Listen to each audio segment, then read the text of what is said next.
Olá, eu sou a Rita. Olá, eu sou o Silvio. Esse é mais um papo informal, série Adventos Crísticos, renovar o cristianismo através da renovação do cristão. E hoje nós vamos falar do capítulo 6 do livro Adventos Crísticos, do Adolfo Marques dos Santos. Capítulo 6, que tem como título Eternização sem secularização. Ok, Rita. Mas eu acho que nós já começamos numa situação assim difícil para as pessoas, né? O que vem a ser eternização e o que vem a ser secularização? Algumas pessoas já ouviram falar, né, dessas palavras, não é muito utilizada, né? Mas outras talvez não tenham nem a menor noção do que seja, né? Mas acho que a gente pode começar, para explicar, começar um pouquinho lá atrás. Tipo assim, nós aprendemos sempre aqui que nós somos um eterno vir a ser, não é isso? E ser um eterno vir a ser, o que vem a ser isso? Quer dizer que a gente se transforma, a gente vai evoluindo e se transforma ao longo dos tempos. Então, se nós voltarmos lá atrás, por exemplo, né, nos registros que nós temos dos romanos, dos gregos, o que nós vemos lá? Como é que nós éramos? Nós adorávamos o quê? Vários deuses, né? Éramos politeístas, certo? Correto. Então, mas até naquela época, né, não se podia discutir muito sobre nada. Tínhamos os deuses e adorávamos aqueles deuses e não se discutia sobre esse assunto. Mais tarde veio Moisés e trouxe para a gente o monoteísmo, então a adoração de um único Deus. Porém, também naquela época, devido à época mesmo, né, o povo, a nossa situação, vamos dizer assim, de evolução espiritual, nós ainda estávamos um pouquinho, como se diz, infantis, podemos dizer assim? Infantis e atrelado, né, principalmente aos 10 mandamentos, onde você tinha leis espirituais, sim, porque o primeiro mandamento era amar a Deus sobre todas as coisas e o próximo como a si mesmo. Uhum. Não, eu acho que a gente se enganou. Não, aí foi Jesus na sua que já reforma. trouxe essa, a gente já está misturando. Não, eu acho que é só amar a Deus sobre todas as coisas. E ao mesmo tempo nós tínhamos ali leis morais. Por quê? Porque o povo ainda era muito incipiente, né? E ele precisava ser, de certa forma, educado. Eu acredito que Moisés se utilizou da tábua dos 10 mandamentos, até no sentido também de trazer uma educação no sentido de dia a dia, de convivência daquele povo que estava sendo formado para criar um novo Estado. Né? Isso. Aí você tem razão, mas o monoteísmo. Mas mesmo assim, né, as leis ainda não poderiam ser discutidas, né? Então eram leis que eram dadas, né, passadas ao povo, e é isso e acabou, não se discute. E tínhamos que cumprir aquilo, né? Mais tarde veio Jesus, ainda falando sobre o monoteísmo, confirmando o monoteísmo. E destacando o monismo, né? Destacando o monismo e já trazendo o monoteísmo, não com aquele Deus do temor que o Moisés trouxe, mas sim já com o Deus do amor, um Deus do amor, da bondade, da justiça, né? da verdade. Então já veio uma nova proposta. Né? Isso, e já veio com uma nova proposta. Então daqui a gente já pode ver, né? Só nesse trechinho, a gente vê que nós nos modificamos muito. Lá da época que a gente começou a falar aqui dos romanos e dos gregos, até Moisés e Jesus, olha só, nós nos modificamos, não é? Então, não estávamos estagnados no tempo, estávamos evoluindo, tá? E quando Jesus traz esses novos ensinamentos, né, dentro do monoteísmo, o que acontece? Ele traz esse ensinamento do amor que era para ser diferente do que nós entendemos e tornamos, né, aquele ensinamento um dogma, um outro dogma. Então, Jesus não trouxe dogma nenhum, ele veio trazendo a explicação do universo, né, e de Deus, do nosso Pai, de uma forma amorosa, e nunca ele disse que nós deveríamos temer a Deus. Isso nunca foi dito.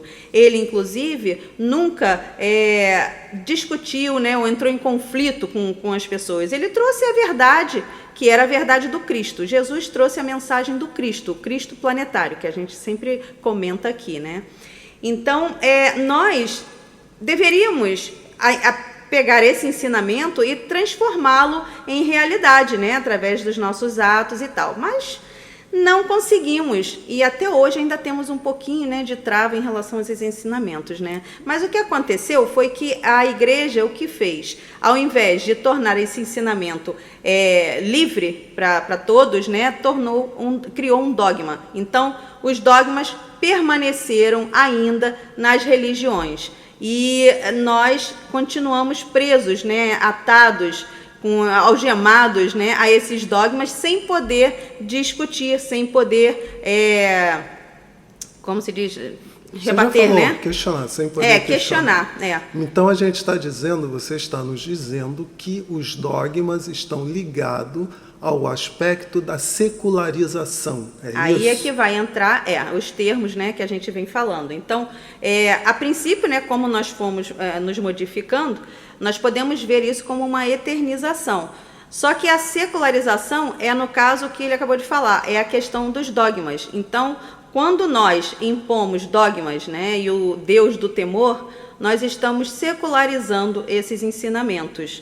E a eternização é justamente o oposto disso. Eternização é essa ideia do eterno vir a ser, dessa nossa transformação, a nossa modificação ao longo dos tempos. E Deus, tudo que Ele cria, né, existe essa evolução dentro da lei. Então, a lei da evolução é uma lei natural, uma lei universal. E quando nós secularizamos, nós interrompemos essa evolução, porque fica tudo meio que parado, estagnado. Quando Deus nunca... As criações de Deus nunca são estagnadas. Está tudo sempre em dinamismo, sempre em modificação, sempre em evolução, em ascensão. Então, você está dizendo para a gente que quando houve a secularização, que o processo de secularização não permite com que nós possamos expandir aquela ideia ou tentar ter uma compreensão diferente do que seja, né? Porque aquilo é tido como algo divino, como é algo que não pode ser questionado, não pode ser mudado, e isso, quer dizer, é uma coisa que, é como você está dizendo, né? Que choca-se exatamente com essa nossa constante evolução e com uma nova forma de enxergar até mesmo essas coisas que a gente herdou, né, de séculos de existência, né? A gente não usa do nosso raciocínio, né, da nossa razão. Mas será que a gente poderia dizer que essa secularização também está ligada a uma forma de manutenção de poder? Com certeza, né? Com certeza. Nós temos sempre nesses mecanismos, né, de dominar, né, de dominação, né, dos povos, desde a época antiga, né? Mas agora já não há mais porquê, né, de vivermos dessa forma. Só que a grande maioria ainda não abriu os olhos para isso, né? Ainda não usa do seu discernimento, da razão, para poder compreender as coisas e questionar mesmo, né? Então, será que a gente poderia dizer que talvez, quando, por exemplo, eu lembro que houve um movimento de cientistas, de astrônomos, né, que eles, por exemplo, contestavam a questão do teocentrismo pelo heliocentrismo, né? Porque nessa primeira ideia a Terra seria o centro do universo. E aí os cientistas, na verdade, diziam, não, a Terra não é o centro, o Sol é o centro, os planetas giram em torno, né, do Sol. E eu lembro que esse pessoal de ciência foi, de alguma forma, acusado pela Igreja, né, de estar cometendo uma heresia, de ir contra os desígnios de Deus, né? Quantos livros foram queimados, né? Por quê? Porque continham ali ensinamentos que iam de encontro aos dogmas, não é? Ia acabar com aqueles dogmas. Então, como é que eles iam ficar, né? Como é que nós íamos ficar? Porque a gente estava lá também, né? A exemplo, quando a gente teve pessoas castigadas, colocadas na fogueira, chamadas de herege, quer dizer, eram pessoas que, de alguma forma, tinham pensamentos que contrariavam a esses possíveis dogmas e a essa secularização. A secularização, isso mesmo. E quando a nossa natureza deve ser a de eternização, de eternizar, né, esses nossos momentos. Então, aí, como nós recebemos, né, muitas mensagens da espiritualidade, as Sagradas Fileiras, que já falamos aqui, né, que é essa pleiade de espíritos que trabalha em prol do planeta Terra, elas nos trouxeram também alguns conceitos e pedindo para que nós ajudássemos um pouco na questão da desmitificação, desmistificação e desdogmatização do cristianismo, né? Porque para nós, já explicamos aqui desde o primeiro vídeo, né, que para nós o cristianismo não é simplesmente a era de Jesus, o Cristo, mas sim desde que a Terra foi formada, porque o Cristo planetário, né, traz essa mensagem dele através dos tempos de formas diferentes, de acordo, né, com o nosso desenvolvimento, e que agora chegamos no momento, né, já estamos para mudar de ciclo da Terra, então chegamos nesse momento em que muitas coisas devem ser deixadas para trás, e é preciso que a gente tenha essa mente aberta, né, mais aberta, para que a gente possa compreender melhor as coisas do universo, as leis universais, né? Então você está me dizendo que todo pensamento, vamos chamar assim, vamos chamar de religioso, espiritual da humanidade, seja o pensamento budista, seja de repente um muçulmano, ou seja um zoroastrismo,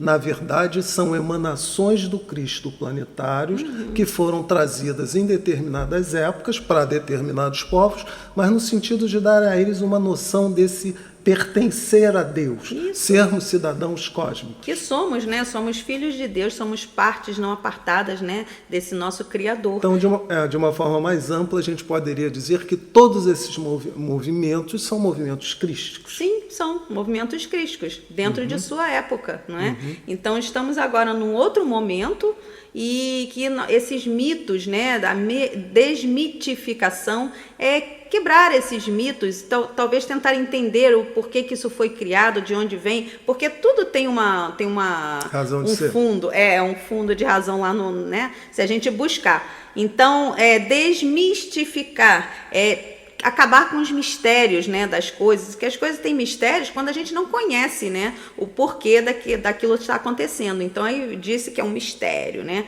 mas os mistérios, eles todos têm uma explicação. Talvez nós não entendamos hoje, mas amanhã a gente já pode desvendar um mistério que hoje, né, ainda está assim desconhecido. E os dogmas, né, desdogmatizar acabar com os dogmas que não há mais razão de ser.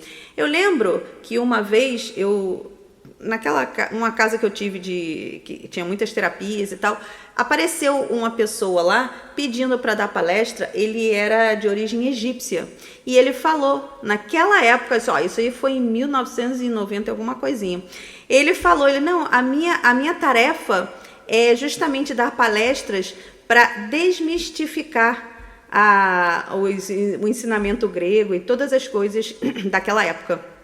Eu achei muito interessante aquilo, eu achei diferente, eu nunca tinha escutado, né, ninguém falar sobre isso, assim. Então, ele já veio assim, ele falou, já não há mais razão para a gente esconder os ensinamentos. Então, é o momento de se falar. E era uma pessoa que nem era da nossa casa, não tinha essa mesma palavra. Então, para a gente ver como isso é realmente universal, acontece em vários pontos do planeta, né? Não só aqui com o nosso grupo. Então, isso é muito interessante. E eu achei interessante a proposta dele, sabe? Até porque, no fundo, né, o que nós estamos tratando aqui é de fé. E a fé tem que ser consciente, não é verdade? Sim. Você tem que ter o seu porquê interno para optar por determinado segmento da fé em detrimento de outro. Com certeza. Né? E nos dias de hoje, né, como a gente diz, em plena era do aquário, era do mentalismo, não se justifica, né, que o seu posicionamento de fé seja um posicionamento engessado. Pois é, essas verdades, né, elas não podem ser absolutas. A verdade é relativa ao nosso nível, né, ao nosso nível evolucional, a nossa era. Né? Sim, pois é, tudo muda. Você vê quando até na própria ciência, né, os cientistas eles vêm e apresentam uma tese, né, e tem uma hipótese de alguma coisa e tal. Até que alguém refute aquilo, aquilo ali é a verdade. Sim. Aí vem um e fala assim, não é bem assim não. Aí ele já traz, né, fundamentos, argumentos lá diferentes e tal, para desbancar aquela tese que até então era verdade. Aí vem uma outra verdade, vamos dizer assim, né, e que se sobrepõe àquela. Então, o que é isso, né? É o eterno vir a ser, é uma modificação que a gente vai tendo de acordo com o nosso movimento mesmo de apreensão do que é esse universo, né? Então, isso é o eterno vir a ser. Então, as nossas ações, a gente também não deve ter, né, essa coisa da verdade absoluta na nossa mente, que não é. A verdade é bem relativa, né?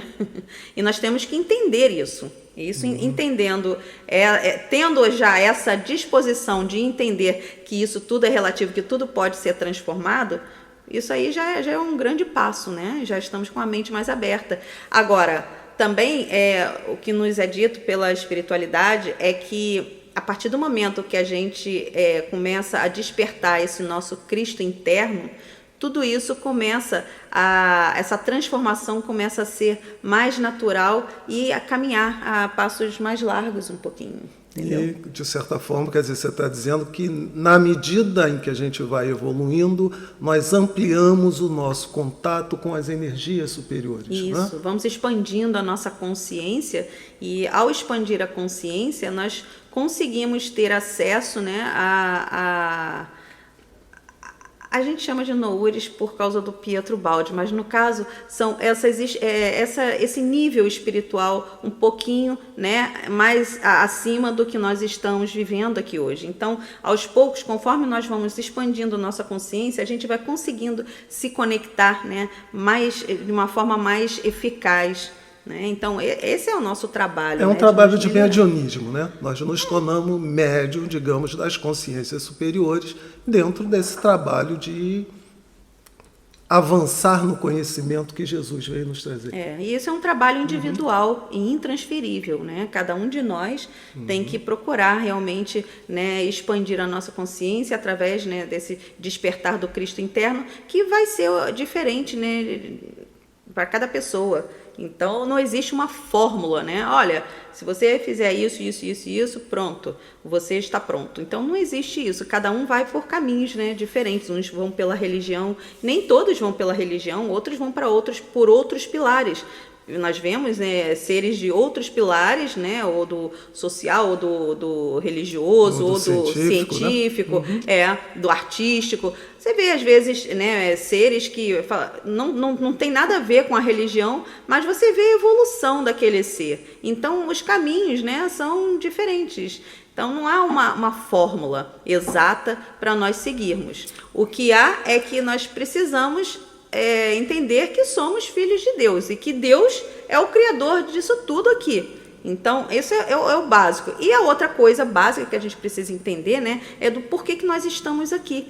E aí vem a questão da lei da reencarnação, a lei da causa e efeito, não é? Que vai nos explicar exatamente o que estamos fazendo aqui. E com essa consciência das leis, nós podemos nos analisar, nos avaliarmos e talvez tentar descobrir qual é a nossa razão de estar aqui, o que nós precisamos trabalhar em nós, porque como aqui é temporário, não podemos perder tempo também.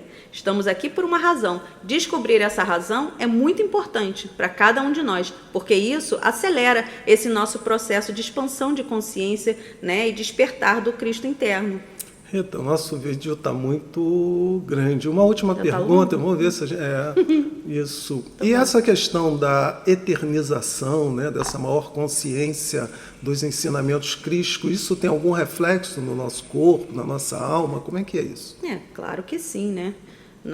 Quando nós isso tudo que eu falei da questão das leis, da gente conhecer as leis e tentar segui-las, ou tentar descobrir quem nós somos, isso vai refletir no nosso corpo, com certeza. As nossas doenças, o que são as nossas doenças? Na verdade, muitas são mazelas, né, coisas que estamos reequilibrando lá do passado, e conforme nós vamos compreendendo isso, nós vamos vivendo o presente de uma forma mais, como se diz, menos negativa, e aí criando menos karmas para as vidas futuras. E isso vai depurando o nosso corpo, né? Na verdade, a doença ela vem para nos regrar. A verdade é essa, a doença vem para nos regrar. E se temos a compreensão dessas leis divinas de reencarnação e causa e efeito, nós podemos passar por essa dor, né, por essa dificuldade nessa vida de uma forma mais tranquila e mais equilibrada e mais elegante, como diz o Adolfo sempre, né? Isso. Quer dizer que através da eternização nós tomamos consciência de Deus, da nossa participação como parte não apartada de Deus e de como trabalhar a evolução do nosso espírito, reconhecendo no outro que ele é nosso irmão. Isso aí. E aí a gente vai, né, nesse eterno vir a ser, né? Okay. Transformação eterna. Gente, a gente sabe que o vídeo ficou um pouco longo, mas não podemos esquecer de pedir a vocês para visitarem o nosso canal, para se inscreverem, para repassar para os seus amigos. Isso, escreve alguma coisa lá nos comentários, tá? Isso ajuda a impulsionar o vídeo. E até para a gente saber se vocês concordam ou não conosco com essas questões de secularização, eternização. Se vocês sabiam disso, é bastante importante. Tá bom? Então, muito obrigado e até o nosso próximo capítulo. Boa semana para todos. Um beijo.